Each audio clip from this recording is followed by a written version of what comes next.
I'm Emily, and welcome back to Show Up Loud. I am here to talk about next week's music festivals. So right now we've got a lot going on this weekend. I think we have Boardwalk, we have Rockville. I've been following Rockville pretty closely. That's definitely my scene. Sounds like Rockville is having a lot of trouble when it comes to the heat there and trying to make sure that everybody stays healthy. I saw a lot of posts about them doing things like opening up re-entry so that people can go out to their cars if they need to get some AC in the cars. And that's on top of them already adding a lot of kind of extra concessions, extra cooling buses and areas that people can go. So they're really fighting the heat out there. My bestie went to one day of Rockville last year and said that it was absolutely unbearable, the heat. So I just don't know if Rockville's going to be for me. But we're not here to talk about Rockville. We're here to talk about next week's festivals, so that if you're planning to go, or if you want to go, or maybe you'll find out today that you want to go, you can be prepared. Bigger ones with like really big headliners and things like that. There are so many festivals going on all over the place. If you're interested in maybe a more niche genre, or you just kind of want to see what's out there, maybe close to where you live, there is a wonderful website called musicfestivalwizard.com where you can dig a little further and find that information. For here, we're just going to be highlighting kind of the big ones coming up. Next weekend, there are two festivals that I'm going to highlight here. We have Boston Calling, which is May 23rd through May 25th in Boston, obviously. And the other one is also May 23rd to May 25th, and it is Bottlerock in Napa Valley. So Boston Calling is doing something new, interesting this year. I'm really interested to see videos and see how this works out. They used to have two stages, a smaller stage and a larger stage, your main stage and then like a side stage. However, last year, there were some reports that, first of all, there wasn't enough room even on the main stage for the performers themselves. And then people attending the festival did have concerns about safety and how the crowd was set up. So this year, instead of the two stages, they are having one massive stage, and they said it is much bigger than the main stage was before.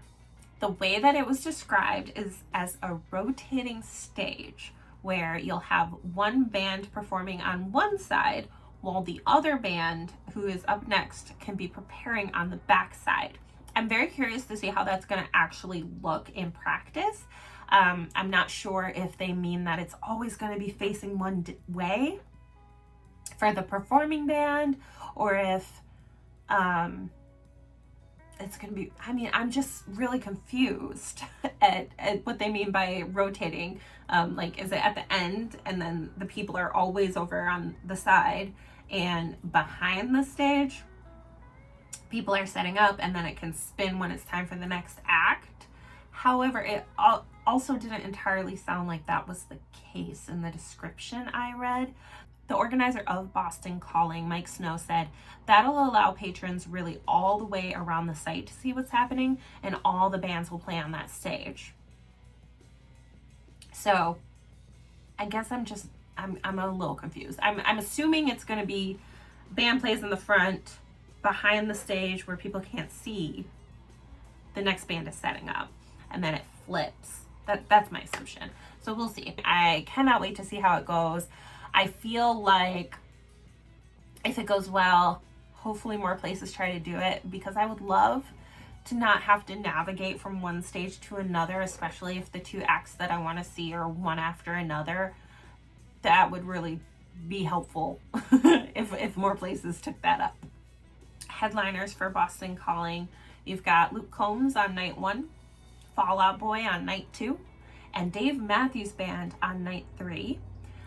It's really impressive the wide variety of genres they have at the show. I'd actually really like to go to the show, but I can't. I have to save up for the stuff I have going on later this summer. However, you've got Avril Lavigne, you've got Megan Maroney, you've got T-Pain, TLC, Who else is up here? Public Enemy, All Time Low. Just such a wide variety of different types of music. It should be a really good time if you love multi-genre stuff. So then let's talk a little bit about the Napa Valley. It is also sort of like a food and wine event. They have a culinary stage that they do there where there will be some, culinary famous people. Let me find again. I did have the list of who was going to be at this culinary stage. So on top of the main performance situation, there's also the Williams-Sonoma culinary stage where there are food professionals mixing with the music professionals and then some actors, athletes, etc. You've got Bobby Flay. I am gonna say this so wrong. Masahara Morimoto. I know I said that wrong. I'm so sorry. And then you've got Trisha Yearwood, Kristen Kish, Serena Williams, Flo Rida, Flavor Flav. That is for sure going to be hilarious. Ooh, Anthony from the Red Hot Chili Peppers. Oh my gosh. Yeah, that's going to be a good time over there. In addition to the culinary stage over there, you will also have your main performance situation. And we've got, once again, a really good list of headliners here. Green Day headlining on day 1, Justin Timberlake on day 2, and Noah Kahan on day 3. Some of the people who are going to be over on the culinary stage are also performing, of course, and then you've got some other interesting ones. So if you guys are interested in checking some of these out, I've linked their ticket sale pages below. Both of these festivals, at least as of when I'm recording this on Saturday, do still have tickets available. So you could go ahead and pick some up and go enjoy your next weekend at a festival. Thanks for watching. I will be back again next week with another festival update, and I'm hoping to pepper some other videos in between when I have time. I have a lot of ideas in this head, not enough time to do them all. Please subscribe to the channel and leave some comments with things that you would like to see us talk about over here. Thanks everyone. Bye.